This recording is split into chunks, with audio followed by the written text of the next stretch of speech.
they're not wrong. Well, they could be wrong, right? Like, it's just me. I'm not exactly the smartest person here. The problem I have with judo is people think they know it all, and I don't know why this is, but judo coaches and the community tend to not have an understanding of the value of information. I think me and you were talking about this, Colton, in another thing that we did privately, yeah. And when you go to a jiu-jitsu school, it's run professionally, meaning the guy that runs that school pays his mortgage, his kid's college fund, his wife's wedding wing, like all his food, everything comes from the jiu-jitsu school. But I don't know of any judo school where that's necessarily the case. Even though some are professionally run, the people that are running them still have other jobs and other professions.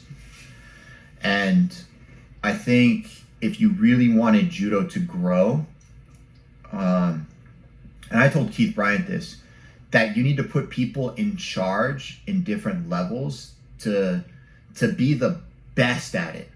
And one of the problems I have with judo in America is our national level players are trained by local coaches, meaning if you're coaching at a judo school right now and you have a 10-year-old on a mat and a 14-year-old kid, and then you're training a kid for the senior national championships, you're doing one of those people a disservice. Because if you're talking to the kid, that guy's not getting enough attention, or the class structure and the way people should be training isn't necessarily perfect for either individual. So you kind of meet in the middle, and then everybody suffers a little bit, which tends to be like the judo mentality where we'll all get a little, but at the end of the day, nobody's really going to make it. And that's my big thing on why it never grows, is because there's not people that can rally the troops in a certain demographic area, but B, within a certain age. Like, if there was a guy that was in charge of all the cadets, or a guy in charge of all the juniors, and a guy in charge of all the seniors, and even somebody in charge of the masters, right? To just give them some guidance, and they were the best at it. Like, I would rather be the best cadet coach than be a failing Olympic coach, right? Even if I never moved up, because at least I'm doing my job better than everybody else. Yes. But people in judo don't do that. Like, they just want to be at that top tier, and if they can't have that, then screw everybody. Mm-hmm. And that's just my take on it. And when you go to jiu-jitsu, and inside the clubs, right, they empower people, where judo doesn't empower people. They just tell people, right? Like, at my school, I've empowered one of my brown belts to be an instructor and be better by running my fundamentals class and giving him the tools and the guidance to become a better coach and a better instructor, right? He's doing the job to the best of his ability. Could I do it better? Maybe, maybe not. I even have a blue belt running my white belt class because he's a professional coach and he does a good job, and I tell him what to teach, I show him how to teach it, I give him all the talking points, and he runs a class. And you need that stagger. I don't see it at the clubs for judo, much less nationally for the country. And I think you kind of need that structure. Because I remember when Keith said he wouldn't hire me, I said, hire anybody, because I'll come for his job.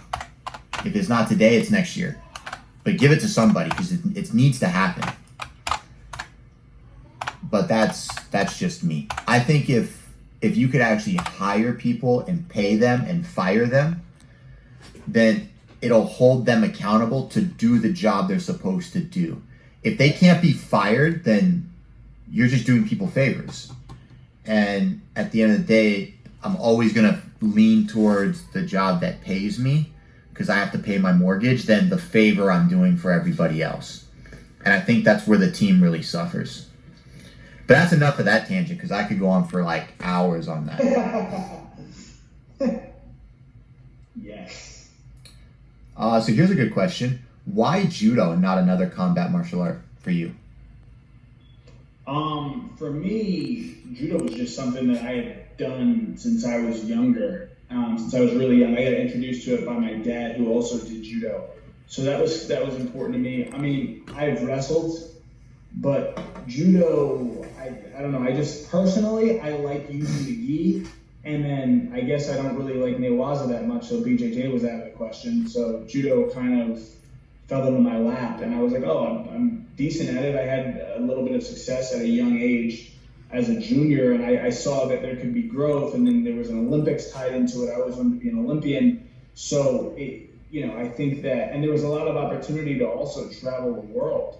And, jiu-jitsu guys travel the world too at the top of there, but it's not, I don't think it's the same. I think that the jiu-jitsu, BJJ worlds are always in Long Beach, right? It's always in California.